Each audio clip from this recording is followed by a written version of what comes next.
కాళేశ్వర ఆలయానికి వెళ్లనున్నారు సీఎం రేవంత్ రెడ్డి. శ్రీ కాళేశ్వర ముక్తేశ్వర స్వామిని దర్శించుకుని ప్రత్యేక పూజలు చేయనున్నారు.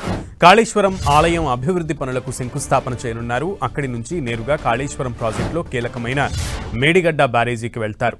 2.5 ఏళ్ల క్రితం కుంగిన పిల్లర్లను పరిశీలించనున్నారు. అనంతరం అక్కడే ఇరిగేషన్ అధికారులతో సమీక్ష నిర్వహించి కుంగిన పిల్లర్ల దగ్గర పరీక్షలు, ఇతర పనులపై ఆరా తీయనున్నారు. ఆ తర్వాత మీడియాతో మాట్లాడనున్నారు. అక్కడి నుంచి కాటారం మండలం నస్తూరుపల్లిలో ఏర్పాటు చేసిన బహిరంగ సభకు చేరుకుని 2వ విడత రైతు భరోసా నిధులను విడుదల చేయనున్నారు.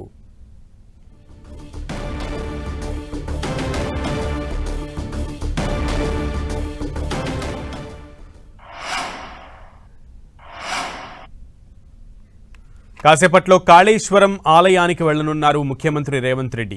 శ్రీకాళేశ్వర ముక్తేశ్వర స్వామిని దర్శించుకుని ప్రత్యేక పూజలు చేయనున్నారు.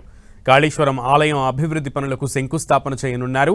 అక్కడి నుండి నేరుగా కాళేశ్వరం ప్రాజెక్టులో కీలకమైన మేడిగడ్డ బ్యారేజీకి వెళ్తారు. 2.5 ఏళ్ల క్రితం కుంగిన పిల్లర్లను పరిశీలించనున్నారు. అనంతరం అక్కడే ఇరిగేషన్ అధికారులతో సమీక్ష చేసి కుంగిన పిల్లర్ల దగ్గర పరీక్షలు, ఇతర పనులపై ఆరా తీయనున్నారు. ఆ తర్వాత మీడియాతో మాట్లాడనున్నారు. అక్కడి నుంచి కాటారం మండలం నస్తూరుపల్లిలో ఏర్పాటు చేసిన బహిరంగ సభకు చేరుకుని 2వ విడత రైతు భరోసా నిధులను విడుదల చేయనున్నారు. సీఎం రేవంత్ రెడ్డి మేడిగడ్డ టూర్ కి సంబంధించి మరింత సమాచారం మా ప్రతినిధి ప్రతాప్ అందిస్తారు. ప్రతాప్, కాసేపటి క్రితమే సీఎం రేవంత్ రెడ్డితో పాటు మంత్రులు పొంగులేటి శ్రీనివాస్ రెడ్డి, ఉత్తమ్ కుమార్ రెడ్డి, పొన్నం ప్రభాకర్, అదేవిధంగా ఎన్డీఎస్సీ చైర్మన్ అనిల్ జైన్ హైదరాబాద్ నుంచి బయలుదేరడం జరిగింది.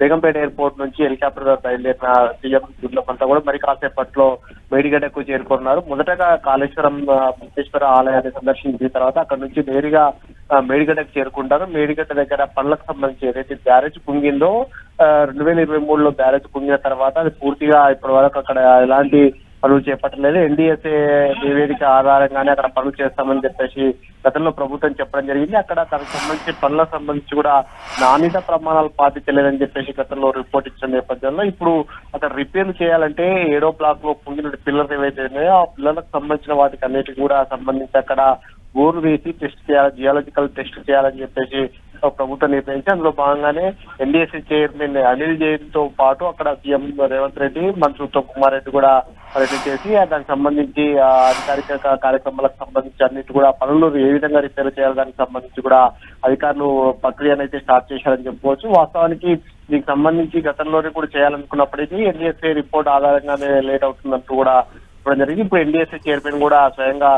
పరిస్థితి అయితే నెక్స్ట్ ఈ సంబంధించి మే నెలలో కంప్లీట్ గా దీన్ని ఖచ్చితంగా టెస్టులన్నీ కూడా చేసిన తర్వాత పనులన్నిటి కూడా కంప్లీట్ చేయాలని చేస్తున్నారు. అయితే ఎన్డీఎస్ఏ మాత్రం ఈ రిపోర్ట్లను ఆధారంగానే మాత్రమే అక్కడ ఆ కుంగిన బ్లాక్ వరకు మాత్రమే రిపేర్ చేయాలా, లేదంటే ఇతరత్ర పనులన్నిటి కూడా కంప్లీట్ చేయాలా ఏంటనేది దానికి సంబంధించి కూడా అనేది కూడా అక్కడ జియోలజికల్ సర్వే చేయాలని కూడా చూసిన పరిస్థితి ఉంది. గతంలో ఈ స్థాయిలో పరీక్షలు చేయకపోవడం వల్లనే ఈ ఇబ్బందులు ఎదుర్కొన్నాయని చెప్పేసి ఎన్డీఎస్ఏ రిపోర్ట్ ఇవ్వడం జరిగింది. అయితే ఇప్పుడు దీనికి సంబంధించి కూడా పూర్తి స్థాయిలో చేయాలంటే కనుక పెద్ద ఎత్తున డ్రిల్లింగ్ అక్కడ బోర్ వేసిన తర్వాత అక్కడ లోపల సాయిల్ టెస్టులు కూడా తీసుకోవాలని చెప్పేసి భావిస్తుంది. అక్కడ లోపల టెస్ట్ సాయిల్ ఏదైతుందో జియోలజికల్ తో చూసినట్లయితే కింద ఇసుక మేడలు అనేది ఎక్కువగా ఉంటున్నాయి కాబట్టి దానికి సంబంధించి బలంగా గట్టిగా వేసేందుకు కాంక్రీట్ బెడ్స్ కానీ అవన్నిటికి సంబంధించి వాటి అన్నిటి కూడా టెస్ట్ చేసిన తర్వాతనే ఆ రిపేర్లు చేయాలని చెప్పేసి భావిస్తుంది. అయితే దానికి సంబంధించి కూడా ఇప్పుడు ఈ రోజు ఎన్డీఎస్సీ చైర్మన్ అనిల్ జైన్ తో పాటు అధికారులంతా కూడా టెస్టులు చేసిన తర్వాత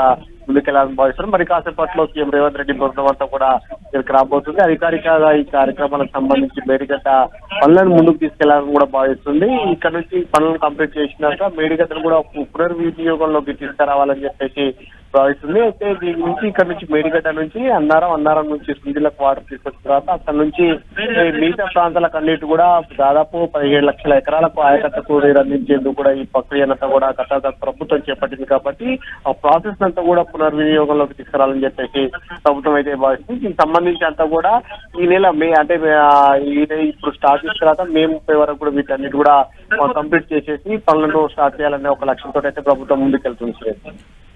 ఓకే ప్రతాప్, థ్యాంక్ యూ.